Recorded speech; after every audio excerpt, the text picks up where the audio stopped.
Ayah korban mutilasi Uswatun Hasanah membenarkan foto pria yang ditangkap tim Polda Jatim adalah Rohmat Trihartanto alias Antok Tulungagung, 33, yang dikenal suami siri anaknya. Yaitu Antok, yang pernah dikenalkan kepada saya sebagai suami siri anak saya, Uswatun Hasanah, ujar Nur Halim sambil jarinya menunjuk foto Antok yang diperlihatkan dari layar ponsel reporter SURYAMALANG.com saat ditemui di rumahnya, Senin, tanggal 27 Januari tahun 2025. Nur Halim mengungkapkan, Uswatun Hasanah pernah pulang ke rumah mengajak seorang laki-laki dan dikenalkan sebagai suami sirinya.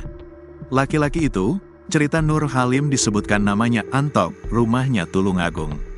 Itu sekitar 3 tahun lalu, kata Nur Halim.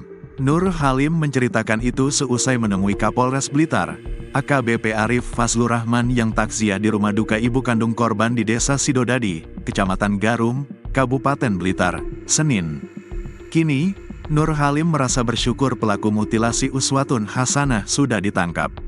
Ia berharap Antok Tulungagung yang juga ketua ranting sebuah perguruan pencaksilat di Tulungagung serta anggota LSM itu dihukum berat. Kalau bisa, pelaku, ia harus dihukum mati. Dia yang bertindak melukai anak saya, tuntut Nur Halim dengan raut wajah penuh kesedihan. Ia juga berharap bagian tubuh lain anaknya yang sudah ditemukan bisa segera diserahkan ke keluarga untuk dimakamkan jadi satu dengan tubuh korban. Kami belum tahu kapan potongan tubuh anak saya dikirim ke rumah duka. Memprihatinkan sekali tubuh anak saya yang terpisah, katanya. Ia mengucapkan terima kasih kepada aparat kepolisian yang sudah membantu menemukan pelaku dan jenazah Uswatun Hasanah yang dibuang Antok Tulungagung di beberapa tempat. Di sisi lain, Nur Halim sempat marah kepada Uswatun Hasanah setelah dikenalkan Antok Tulungagung sebagai suami sirinya. Karena Nur Halim sebagai ayah kandung tidak pernah diminta menjadi wali pernikahan Uswatun Hasanah.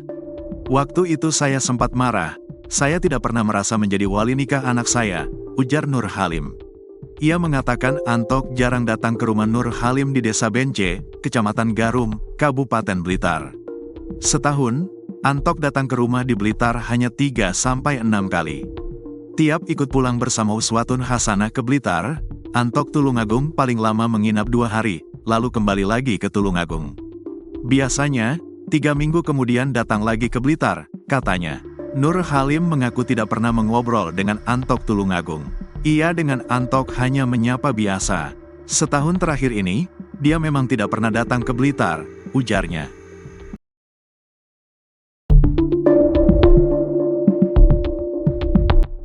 Daftar tabiat buruk Antok pelaku mutilasi Uswatun Hasanah yang diceritakan oleh tetangga dan warga sekitar rumahnya. Rohmat Trihartanto, RTH, alias Antok, 33, adalah pelaku mutilasi Uswatun Hasanah, 29, wanita asal Blitar yang jasadnya dimasukkan dalam koper merah lalu dibuang di Kabupaten Ngawi. Simak rangkuman selengkapnya dari liputan wartawan SURYAMALANG.com di lapangan. Sosok Rohmat Trihartanto alias Antok rupanya cukup dikenal oleh warga di tempat asalnya di Tulungagung. Warga cukup mengetahui sosoknya meski sosok Antok selama ini dikenal angkuh, tak mau bergaul dengan warga desa. Warga desa Gombang, Kecamatan Pakek terkejut ketika salah satu warganya ternyata menjadi pelaku peristiwa kejahatan keji, kasus mutilasi dengan korban Uswatun Hasanah yang kini jadi sorotan. Warga tidak menyangka jika terduga pelaku yang ditangkap adalah Rohmat Trihartanto, warga desa setempat. Mereka tak percaya sosok yang biasa dipanggil Antok ini bisa berbuat begitu keji. Anto tinggal bersama istrinya di desa ini, rumahnya menghadap jalan desa dan kawasan persawahan. Ibunya menemani budenya, kakak ibunya, di Sambi, Desa Kesambi, Kecamatan Bandung, ucap seorang warga yang tinggal dekat rumah Anto. Selama ini Anto dikenal tidak mau bergaul dengan warga sekitar. Karena sikapnya itu dia dikenal angkuh oleh warga. Selain itu, Anto dikenal sering gonta-ganti mobil.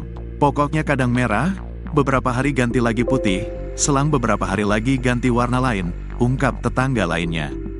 Gaya hidup Anto yang sering gonta-ganti mobil membuat warga sekitar merasa heran. Sebab mereka tidak tahu secara pasti apa pekerjaannya. Anto memang pernah bekerja di Taiwan selama 6 tahun, namun itu sudah lama. Pekerjaannya apa juga gak ada yang tahu. Tapi mobilnya gonta-ganti, ucapnya.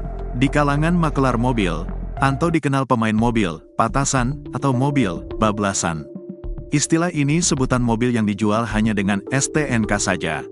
Motif Anto menghabisi nyawa kekasihnya, Uswatun Hasanah, 29, tidak luput dari rasa sakit hati dan amarah. Tersangka naik pitam karena korban Uswatun Hasanah selingkuh dengan pria lain dan menjelek-jelekkan anak kandung Anto. Anto dan Uswatun Hasanah diketahui juga menjalin hubungan terlarang atau perselingkuhan sebab tersangka sudah punya istri sah serta 2 orang anak. Sementara Uswatun Hasanah berstatus janda 2 orang anak dari pernikahan pertama dan kedua yang sudah kandas. Awalnya, Anto dan Uswatun Hasanah disebut sebagai suami istri yang terikat pernikahan siri. Namun setelah ditelusuri oleh polisi hal itu cuma kedok. Anto memakai dalih pernikahan siri agar Uswatun Hasanah tidak dicurigai warga di sekitar tempat kosnya kawasan Tulungagung. Direktur Ditreskrimum Polda Jatim Kombes Pol Farman menerangkan motif atau penyebab tersangka menghabisi nyawa Uswatun Hasanah. Farman menyebut, tersangka sakit hati dengan kelakuan korban yang berselingkuh dengan pria lain. Bahkan, tersangka mengaku pernah memergoki korban bersama pria lain di kosannya kawasan Tulungagung padahal hubungan mereka sudah berlangsung 3 tahun. Farman menyebut, tersangka merasa tersinggung karena korban kerap mengolok-olok anak perempuannya. Perlu diketahui, tersangka memiliki istri sah dan sudah dikaruniai 2 anak perempuan. Korban disebut pernah mengolok-olok dan menyumpahi anak tersangka dengan ucapan yang tidak terpuji. Lain lagi sakit hatinya, berdasarkan hasil pemeriksaan, bahwa tersangka memiliki seorang anak perempuan, kata Farman. Pernah berucap kepada tersangka bahwa korban mendoakan kalau nanti sudah besar anak ini akan menjadi, mohon maaf, PSK. Nah itu membuat tersangka sakit hati, terangnya. Dalam melakukan kejahatan kejinya pada korban yang merupakan pacar gelapnya, Anto bertindak layaknya pembunuh profesional. Upaya menghilangkan jejak dengan memutilasi korban dilakukannya dengan cepat dan rapi. Menurut Direktur Ditreskrimum Polda Jatim Kombes Pol Farman, tersangka mengakui menggunakan pisau untuk memutilasi tubuh korban. Pisau yang digunakan dibeli di minimarket dekat Hotel Kota Kediri. Proses pembelian pisau tersebut dilakukan tersangka seusai mencekik korban di kamar hotel. Dia pengakuannya pakai pisau itu, ujar Farman di Gedung Bidang Humas Mapolda Jatim, pada Senin, tanggal 27 Januari tahun 2025. Meskipun alat pemotong, pisau tersebut kecil, ternyata, tersangka memiliki teknik khusus agar memudahkan upayanya memutilasi tubuh korban.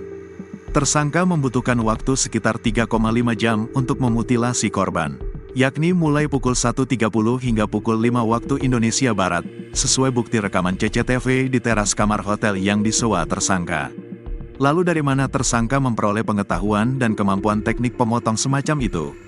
PSK Nit 3 Subdit 3 Jatanras Ditreskrimum Polda Jatim AKP Fauzi mengungkapkan, tersangka mengaku saat diinterogasi, memperoleh kemampuan karena pernah memotong kambing. Dia sudah saya interogasi. Dia cerita, saya sering